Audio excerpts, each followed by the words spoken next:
The NBA season in 2025 had a solid rookie class with prospects like number 4 overall pick Stephon Castle leading the way, winning the Rookie of the Year, highlighted by his slashing, defense, and rebounding skills as a guard. This class also featured teams with multiple rookies performing, like the Grizzlies with Jalen Wells, who was in the running to win Rookie of the Year earlier this season, as well as Zach Edey, complementing John Morant and Jaren Jackson, starting at center.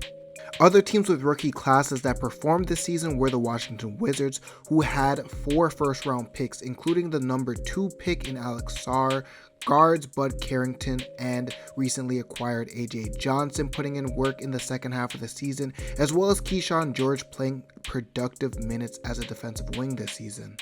And the Raptors is definitely a team to mention, with 5 rookies to start the season that featured a backcourt duo of Jamal Shead and Jacoby Walter, as well as forward Jonathan Mobile, who's been able to prove himself as a versatile defender, as well as a good playmaker at the 4 position.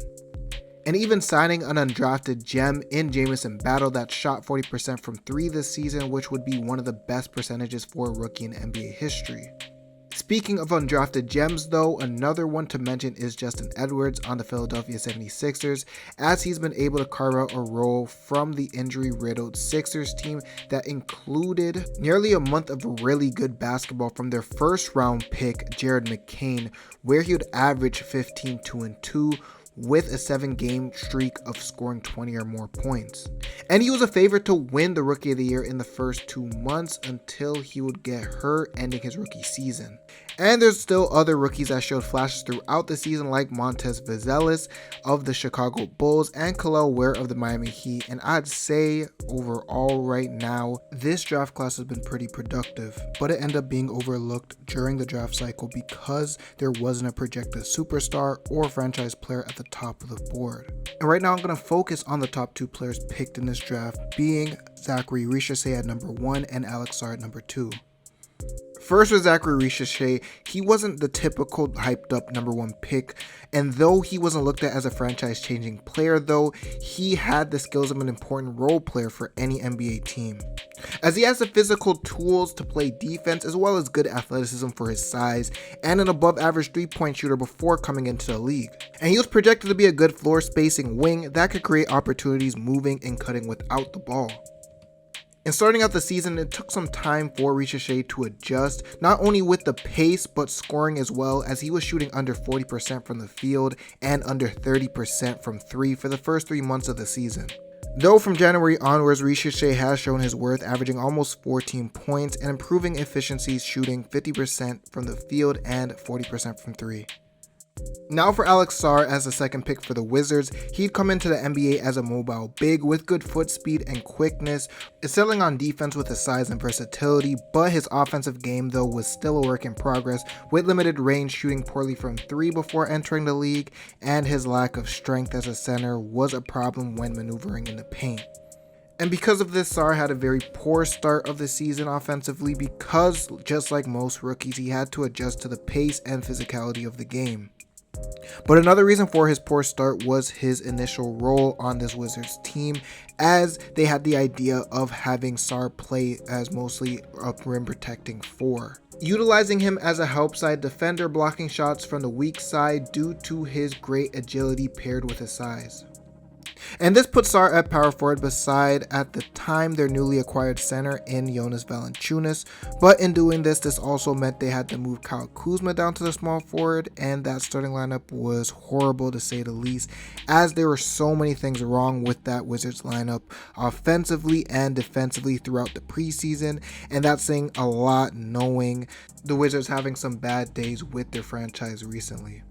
So after that failed experiment in the preseason, Jonas was moved to the bench, with Alex starting at center and Kuzma moving more to his natural position at power forward to start the season, but this still didn't make a difference, as though they would go 2-2 in October, they would go winless in November and still very awful during that stretch.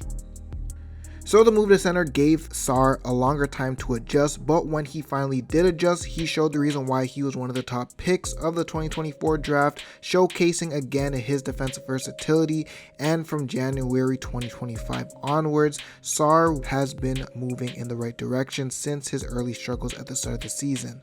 So right now there's one big similarity between the two prospects at number 1 and 2, and that's both of them being complementary pieces, with Ricochet's fit alongside all-star guard Trae Young on the Hawks, as well as Alex Sarr's fit as a defensive big in Washington. But also with both of the prospects and how they developed in their rookie season, both had slow starts before turning it around in January 2025, both showcasing their strengths coming out of the draft, as well as them being in the running for Rookie of the Year. Though Ricochet and Sarr had pretty productive seasons by the end of it, they were both seen as afterthoughts starting early in the Summer League, as Ricochet would only have a limited performance. They were only playing 2 games, but Sarr would be the biggest talk of the Summer League for his inefficiency on offense, which really got fans and media questioning his game as a whole. Though for a lot of longtime fans, this is something we've seen before, even with Ricochet's teammate in Trae Young having the same problem early on into his career. As Trae Young had very poor outings in the Summer League, with people questioning if what he did in his college career could actually be replicated in the NBA. But again, with Trae Young, in comparison to Sarr and Ricochet and many other rookies, they had to adjust to athleticism of the NBA and pace, and his woes from the Summer League continued into the regular season, shooting poorly and looking just a step behind overall. And there were plenty of players with higher ceilings that had rough starts, but one of the best to face some criticism when he was a rookie, that was someone Trae Young was compared to as well, was Stephen Curry. And to talk about Stephen Curry, he's another player that had a rough Summer League outing as well as a tough start to his rookie season. As the first 25 games of his career, he was only averaging 11 points, but then finishing out the season as one of the best rookies that season, finishing second in Rookie of the Year voting and averaging 17 points and 6 assists. And everyone's pace to becoming good role player starters or even stars is very different, as another player in Stephen Curry's draft class of 09, DeMar DeRozan, was a player that started off very slow and was a very raw prospect, only being a slasher in his first year. After his rookie season, he started developing the game that he wanted, figuring out how to become more effective offensively, and DeRozan was able to become one of the best mid-range scorers in the league today, and that skill set wasn't shown in his first season or his sophomore season, but it was a gradual build to his eventual breakout season in his 5th year in 2014. Leading the Raptors in points per game and bringing them to the playoffs in 2015, and this development from DeRozan didn't stop there, as that time on from 2014 later on into his career as a San Antonio Spur as well as a Chicago Bull, he was able to improve a bunch of his finer details of his offensive game, like drawing fouls, increasing his free throw rate, and becoming a better passer off of double teams, as well as just creating for other players. So this process of development in these players isn't just a span of months, but multiple years. And this is just because mostly these players are coming in younger at 19 and 20, compared to decades prior where prospects were coming in more as 22-year-old college seniors. So labeling these players as busts or even as great as generational players shouldn't be put on these prospects so early, with even a word like generational talents being used too loosely.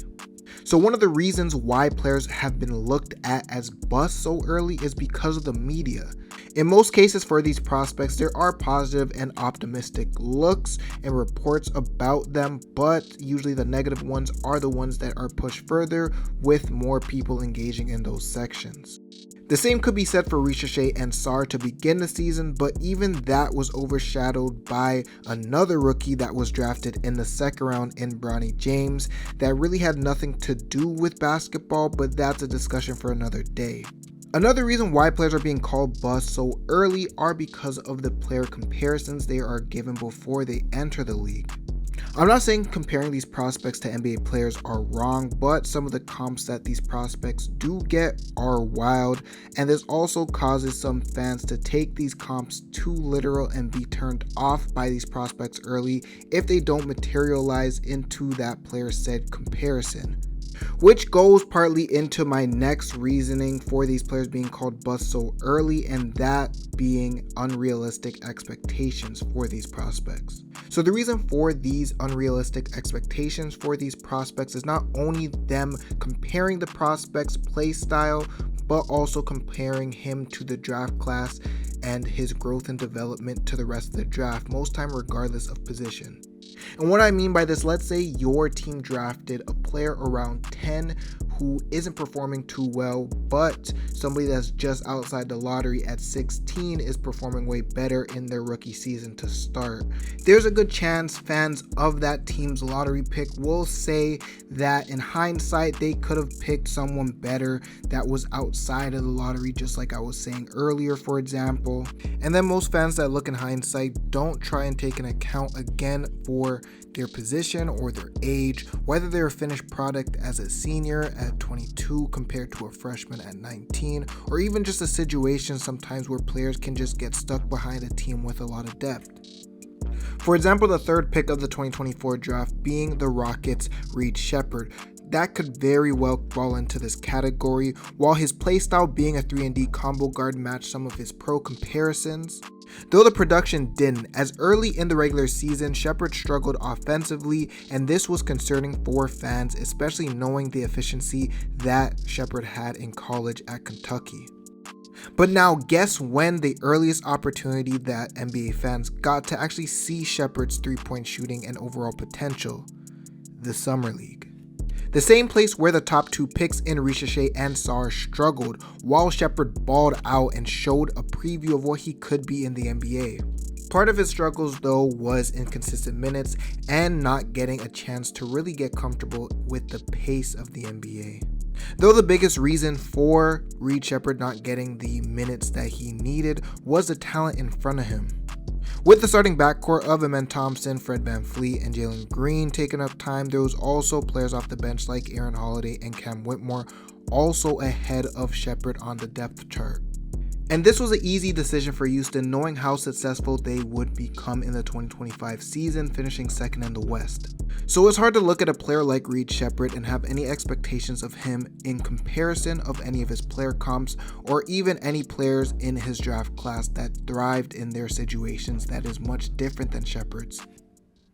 With that all being said, how should you look at these prospects? How can you see if they're up-and-comer in the rotation or being a future starter or star? If so, when's the time to label them as such? Again, it's kind of tough to say because it varies from player to player. Because some will improve their games late into their careers, maybe like in their 8th or 9th season, or some will just improve as soon as their second. It really just depends on players' development patterns. But personally, what I've noticed when players are developing is really just looking at their strengths and weaknesses, as well as what they really bring to a team to be a contributing player in the league. So teams definitely have different ways of trying to improve their prospects, either maximizing their strengths and becoming specific role players, or them just trying to expand their game overall and improving on their weaknesses as well as their strengths. So for example, you could have a team like the Lakers only improve certain aspects of your game, especially just your strengths to be a specific role player. Or you could have a team that's developing more like the Magic or the Nets, who would more prioritize maybe just focusing on the player's overall game strengths as well as their weaknesses to becoming more of a complete player. And to be clear, there's nothing wrong with either strategy, it's just what the team needs at that point. So what you could do as a fan that just wants to see how prospects improve over time is see in that time that they do play how they're being used. And if they're being used to play a specific role, you kind of understand that they are on the court for that reason. Or if you see them doing a little bit more than you expected them, or even just what they've done before in college and high school, you could see the type of development that that team is really going for them. They're trying to improve their strengths and weaknesses, but trying to improve your game against the top competition in the world is definitely a tough thing to do in the league, especially as a young player. But I think in the moments where they do get some playing time, whether it's in garbage time with your team up by 30, you're down by 30, or even a 3 to 4 minute stretch when the game is competitive. And in these moments, you could see whether these players are actually improving or not. For example, let's just say their weakness is shooting, but if their shooting mechanics is getting better over time, though maybe the percentage might not show that, sometimes stats can lie in this way, but seeing something as little as somebody's shooting mechanics or even the arc of their shot as they progress through the season is some way of knowing if these prospects are actually improving over time. And this could be many different ways, like physically being a step ahead, or just getting used to the actual pace of the game, or it could be mental with your defensive awareness, getting into the lanes for steals and stuff like that, and offensively aware, seeing passes and cuts one step ahead of the defense. And sometimes seeing these little plays for rookies is much bigger than what you see on the stat sheet. So yes, your first round pick is going to struggle from 3 a little bit because they are transitioning from the college or EuroLeague 3-point line to the NBA 3-point line. Yes, most of the prospects coming in the league are going to be physically weaker than the rest of the competition because the rest of the NBA have been on proper strength and conditioning training for multiple years. And yeah, maybe the best defensive prospect in the class may get lit up by a random veteran like Caris LeVert on a random Tuesday night. But people maybe wouldn't realize that the average NBA player usually can go off on any night. And for that rookie, that was probably one of his first matchups in the NBA, and Caris LeVert could have been the best player he faced in his whole career so far. So overall, for these young players in the NBA and the ones that are coming into the NBA, I think it's very necessary to give them the proper time they need to develop instead of labeling them off very early into their careers. So this is the end of the video. Please let me know your thoughts on if prospects are being labeled too early, whether negative or positive within the first few years of their career. So if you enjoyed the video, please like, comment, and subscribe. Thank you for watching, and I'm out.